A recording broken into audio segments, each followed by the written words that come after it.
Perkenalkan, nama saya Julitia Gronia Prisnebilik, NIM 2103020101, kelas 1C, Program Studi Ilmu Administrasi Bisnis, Fakultas Ilmu Sosial dan Ilmu Politik. Pada kesempatan kali ini, saya akan mereview buku Introduction to Sociology oleh Henry E. Tischler yang berjumlah 18 bab sebagai tugas ke-7 pengantar sosiologi bisnis. Langsung saja, bab 1 dengan tema perspektif sosiologi. Sosiologi sebagai poin pandangan. Sosiologi adalah studi ilmiah tentang masyarakat, manusia, dan interaksi sosial. Sebagai sosiolog, tujuan utama adalah memahami situasi sosial dan mencari pola yang berulang dalam masyarakat.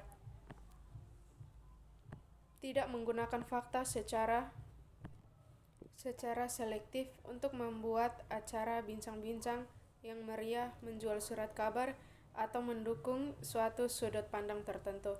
Sebaliknya, sosiolog terlibat dalam upaya ilmiah yang ketat yang membutuhkan objektivitas dan datasemen. Fokus utama sosiologi adalah kelompok, bukan individu. Sosiolog berusaha memahami kekuatan yang beroperasi di seluruh masyarakat. Kekuatan yang membentuk individu, membentuk perilaku mereka, dan dengan demikian menentukan peristiwa sosial. Bab 2. Melakukan sosiologi. Metode penelitian. Proses penelitian, bagaimana seharusnya melakukan penelitian. Perspektif sosiologi tahu untuk tidak mendekati studi dan menarik kesimpulan berdasarkan pengalaman dan persepsi pribadi sebaliknya. Harus mendekati studi secara ilmiah. Semua masalah penelitian memerlukan penekanan dan pendekatan khusus mereka sendiri. Prosedur penelitian biasanya disesuaikan dengan masalah penelitian. Meskipun demikian, peneliti harus mengikuti urutan langkah-langkah yang disebut proses penelitian ketika merancang sebuah proyek penelitian. Singkatnya, proses penelitian melibatkan mendefinisikan masalah, meninjau penelitian sebelumnya tentang topik tersebut, mengembangkan suatu atau lebih hipotesis, menentukan desain penelitian, menentukan sampel dan mengumpulkan data, menganalisis dan menafsirkan data, dan terakhir, menyiapkan laporan penelitian. Bab 3. Budaya. Budaya pada dasarnya adalah cetak biru untuk hidup dalam masyarakat tertentu. Dalam pidato umum, orang sering merujuk pada orang yang berbudaya sebagai seseorang yang memiliki minat pada seni, sastra, atau musik, menunjukkan bahwa individu tersebut memiliki selera gaya atau apresiasi estetika yang sangat berkembang terhadap hal-hal yang lebih baik. Namun, bagi sosiolog, setiap manusia berbudaya. Semua manusia berpartisipasi dalam suatu budaya. Apakah mereka berpendidikan, Harvard dan kelas atas atau buta huruf, dan hidup dalam masyarakat primitif. Budaya sangat penting bagi keberadaan manusia. Bab 4. Sosialisasi dan pengembangan. Piaget menemukan bahwa anak-anak bergerak melalui serangkaian tahap yang dapat diprediksi dalam perjalanan mereka menuju pemikir logis, dan beberapa tidak pernah mencapai tahap yang paling maju. Sejak lahir hingga usia 2 tahun, selama tahap sensorimotor bunyi bergantung pada sentuhan dan manipulasi objek untuk informasi tentang dunia. Perlahan-lahan belajar tentang sebab dan akibat. Pada sekitar usia 2 tahun, anak mulai belajar bahwa kata-kata dapat menjadi simbol untuk objek. Dalam tahap pengembangan praopsional, anak tidak dapat melihat dunia dari sudut pandang orang lain. Bab 5. Interaksi sosial. Memahami sosial interaksi. Max Weber pada tahun 1922 adalah salah satu sosiolog pertama yang menekankan pentingnya interaksi sosial dalam studi sosiologi. Dia berpendapat bahwa tujuan utama sosiologi adalah untuk menjelaskan apa yang dia sebut tindakan sosial, sebuah istilah yang dia gunakan untuk merujuk pada apapun yang dilakukan orang secara sadar karena orang lain. Bab 6. Kelompok dan organisasi sosial. Perbedaan antara kelompok primer dan sekunder terletak pada jenis hubungan, yang dimiliki anggotanya satu sama lain. Charles Horton Coley pada tahun 1909 mendefinisikan kelompok primer sebagai kelompok yang dicirikan oleh hubungan tatap muka dan kerjasama yang intim. Bab 7. Perilaku menyimpang dan kontrol sosial. Fungsi penyimpangan.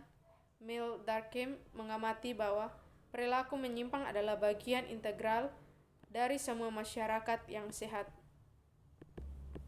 Durkheim adalah bahwa dengan adanya perilaku menyimpang, suatu kelompok sosial menjadi bersatu dan tanggapannya dengan kata lain, penentang terhadap perilaku menyimpang menciptakan peluang kerjasama yang penting bagi kelangsungan hidup kelompok manapun. Sebagai contoh, tanggapan terhadap sebuah kota kecil yang digambarkan oleh Durkheim. Bab 8. Kelas sosial di Amerika Serikat. Struktur kelas Amerika. Kelas sosial terdiri dari kategori orang yang berbagai kesempatan yang sama, posisi ekonomi, dan gaya hidup yang serupa dan sikap dan perilaku yang serupa. Suatu masyarakat yang memiliki beberapa kelas sosial dan memungkinkan mobilitas sosial didasarkan pada sistem stratifikasi kelas. Batas kelas dipertahankan dengan membatasi interaksi sosial, perkawinan, dan mobilitas ke dalam kelas tersebut. Bab 9. Stratifikasi global. Stratifikasi sistem. Stratifikasi dapat terjadi dalam dua cara. 1. Orang dapat ditugaskan untuk peran sosial menggunakan sebagai dasar penetapan status yang dianggap berasal karakteristik yang mudah diidentifikasi seperti jenis kelamin, usia, nama keluarga, atau warna kulit, di mana mereka tidak memiliki kendali. Ini akan menghasilkan kasta dan sistem stratifikasi. 2. Posisi orang dalam hierarki sosial dapat didasarkan pada tingkat tertentu pada status yang mereka capai yang diperoleh melalui upaya langsung individu mereka. Bab 10. Minoritas ras dan etnis. Definisi genetika.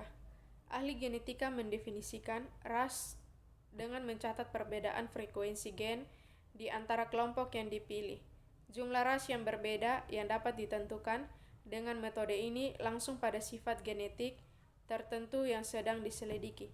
Perbedaan sifat seperti jenis rambut dan hidung terbukti tidak berguna dalam membuat klasifikasi biologis manusia.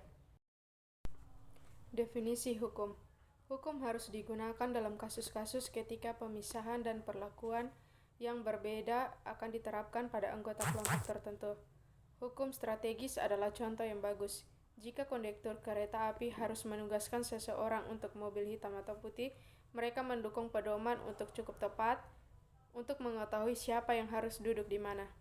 Bab 11. Stratifikasi gender. Pandangan dominan di banyak masyarakat adalah bahwa identitas gender adalah ekspresi dari apa yang dialami. Orang cenderung berasumsi bahwa bertindak sebagai maskulin atau feminim adalah hasil dari proses bawaan yang ditentukan secara biologis daripada hasil sosialisasi dan pengalaman belajar sosial. Bab 12. Pernikahan dan pengaturan keluarga alternatif. Sifat kedudukan keluarga. Biro Sensus Amerika Serikat membedakan antara rumah tangga dan keluarga. Rumah tangga terdiri dari orang-orang yang berbagai ruang hidup yang sama. Sebuah rumah tangga dapat mencakup satu orang yang tinggal sendiri atau beberapa orang yang berbagai tempat tinggal.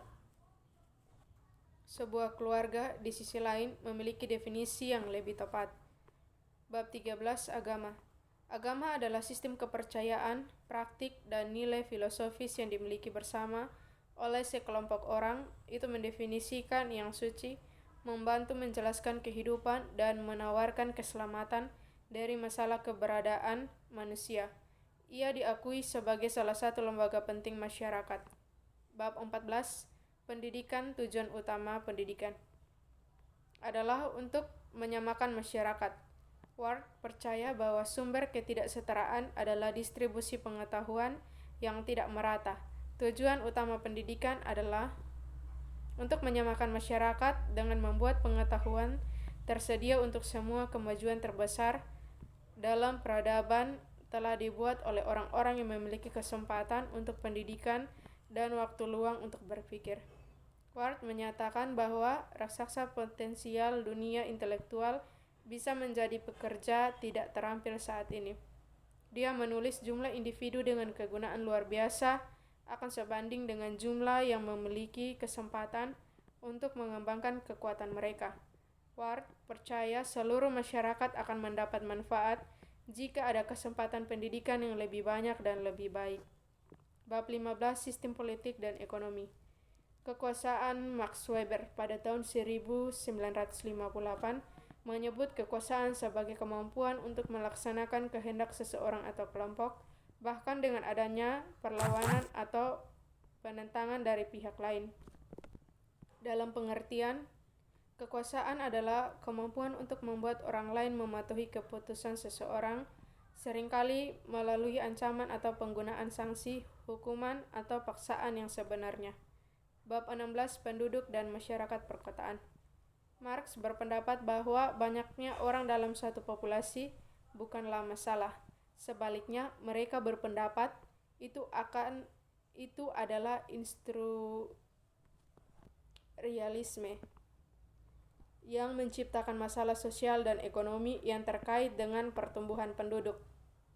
Membutuhkan populasi yang besar untuk menjaga angkatan kerja yang memadai, tersedia, fleksibel, dan murah.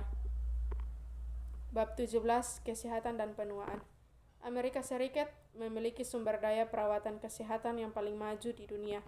Kita dapat memindai otak untuk tumor, menyambung kembali jaringan saraf, dan menyambung kembali anggota badan yang terputus melalui beda mikro, dan menghilangkan penyakit seperti poliomyelitis yang melumpuhkan seorang presiden. Bab 18 Perilaku kolektif dan perubahan sosial. Perubahan sosial seringkali merupakan hasil dari perilaku kolektif, tindakan sosial relatif spontan yang terjadi ketika orang menanggapi situasi yang tidak terstruktur dan ambigu. Perilaku kolektif berpotensi menyebabkan hal-hal yang tidak terduga dan bahkan yang tidak mungkin terjadi. Tindakan kolektif mampu melepaskan kekuatan sosial yang kuat dan mengejutkan kita dan mengubah hidup kita. Kadang-kadang untuk sementara, tetapi di waktu lain bahkan secara permanen. Sekian review dari saya. Terima kasih.